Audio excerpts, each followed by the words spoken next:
everybody, I'm Shavitakotak and I'm a health and wellbeing coach. I help people live a healthier, happier life physically, mentally and spiritually. And today I've got the lovely Fleur here on camera. We're so lucky to have you here.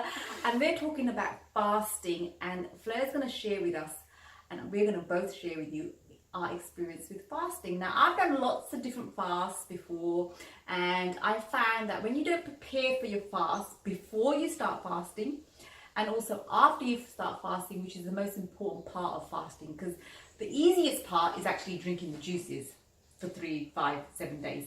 The hardest part is preparing your body before, mentally, physically and spiritually, and also afterwards. So there's 3 stages of fasting. The first stage is actually preparing your body for fasting. How did you go with your first fast? And I was so lucky to share that with you. It was such a lovely experience together. And you were awesome reading me all the time going, "How you feeling?" And I'm like, "Oh my God." Oh yeah. So how was your pre-fast? Because I know you found that one. Yeah, this is the hardest thing. So I gave up coffee. Yeah. I gave up sugar, and these are things that are dear to my heart. Yeah. And I was quite connected to them. And gave up anything from a packet. Which was awesome. Like, it was just so easy. Just go, if it comes in a packet and it's not 100% whatever's in, don't eat it. And Yeah. it was quite clear instructions, but it was hard. I've got to say, though, that I had a headache. It was 4 days before the So fast. it was probably only a day. The first day I was kind of like hungry, going, I just want some food. But it was okay. So, but I was eating salads and things like that. And so I wasn't actually hungry because I could eat whatever I wanted. It just has to be whole. Yeah, exactly. Whole plant based. Yeah. So that was. But then the next day, I think it was the coffee headache and the sugar headache, and woof, and it was. And I knew you'd warned me. We knew that it was going to come up. So that day, I had my son prepare a meal for us, and he knew what to do and how to do it.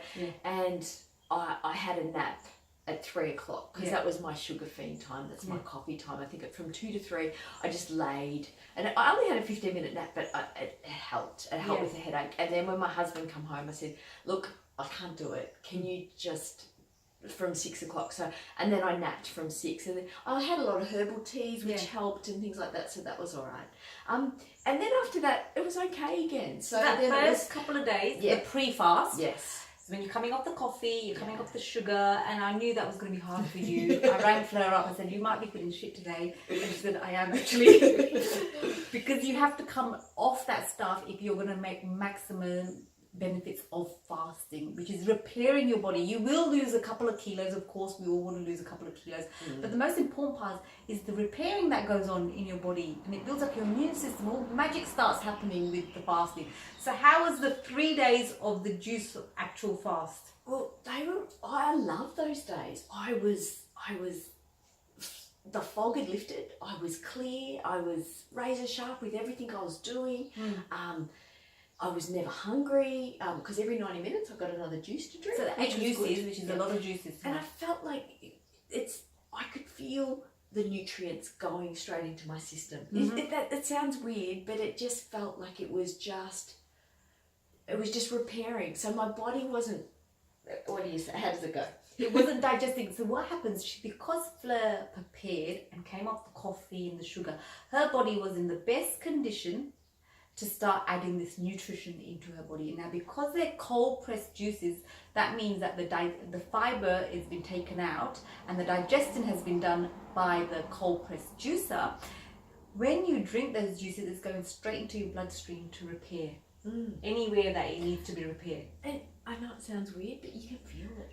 You really can. You can feel that nutrients just going in, and your body just going, "Oh, I mean, look at my skin." Your skin's amazing. I've never. It's really good. You should have seen me last week or a month ago. It wasn't so good. But I feel like, because I've not got all this food that my stomach's digesting all the time, it's got time to repair my skin, repair everything. You know, my aches and pains aren't so achy and painy, you know. See, that's so and good. it's like, and I don't feel like it. I feel like I could be a 20-year-old. You know, when you just feel like you know, when in your 20s you just never felt any pain. Yeah. there was a reason for it, and I'm feeling better and better every day. It's really good. And it's resetting your body. It's actually giving yourself this break that we usually in this modern world only take when we're sick. We say, okay, something has to really knock you down to take a couple of days off. Whereas when you're fasting, I suggested to Fleur, try to keep your diary empty so you've got time to really spend that time, so allow your body to nurture itself. And that was good too. It's hard because, you know, I've got 3 children and I've got things to do and there's all stuff. But it was nice to give my headspace some room as well. Like just to take some time, do a little bit of meditation, just really think and just enjoy the clarity. Yeah, but do you know what happens as well?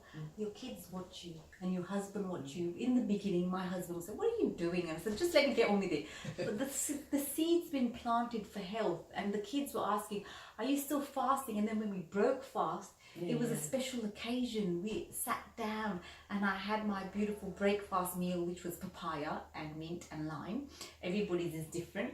And I really tasted the food, and you feel the mindfulness of it all. You really, and I kind of understand mindfulness so much more from that. It's kind of a spiritual thing too, where you just shut down, and then afterwards, when you're feeling so good, you add beautiful, wholesome food back into your diet. You're more aware. Did you find that too? Yes, and you can find out what are your problem foods. Yeah. If you have an issue with certain foods, or they're all good, or which ones you can eat and how much you can eat of certain foods before you. And I seriously, like, you know, it's Christmas time. Yes, this is a hard time to do it. Fleur came on board before Christmas, and I've had a few spots where I've just gone and I've eaten it before I've even known. But you know, and that's what I love about Shavita. It's not all in or all out. It's she understands we're human, and you want to still have a life. You want to still have and for me, wine isn't a big issue. But so I had my glass of wine, and it was all right and things like that. But when I ate sugar, I could feel every bit of it going down my system, and I'm like, this is not good for me. I can feel that this is not right for me. So and it made me conscious of what I'm eating. Of going, you know what, do you want to feel horrible just after you've eaten that food? Is it really worth your while? See, mine was salt. I was craving salty chips, and the reason I was craving salt was because my body was dehydrated and I didn't have the electrolytes I need for my body, and that's why I was craving salt. Sometimes you're craving things but you don't really realize there's an actual chemical reason why you're craving it. So with the sugar, now you know that instead of having the processed sugar, you can tell the difference between the good sugars, which is from fruits and vegetables, dates, natural products, then the processed stuff.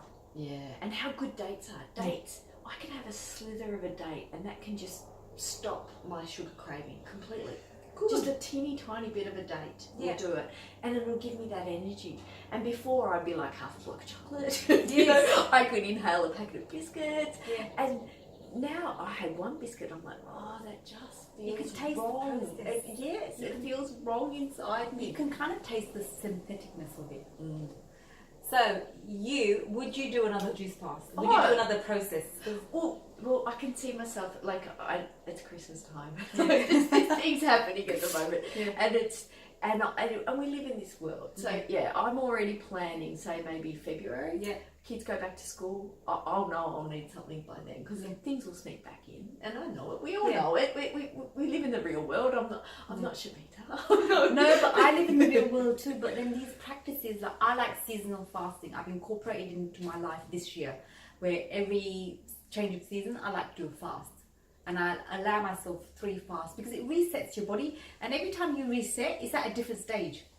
So now your set point is going to be at a different stage than it was when you first started fasting. And it's about connecting with your body. So anyway, thank you for watching, and thank you, Fleur, for sharing your story of fasting. If you've got any questions, don't forget to comment below. We'd love to hear from you, and don't forget to subscribe, and I look forward to sharing with you next time. Thanks for watching. Bye.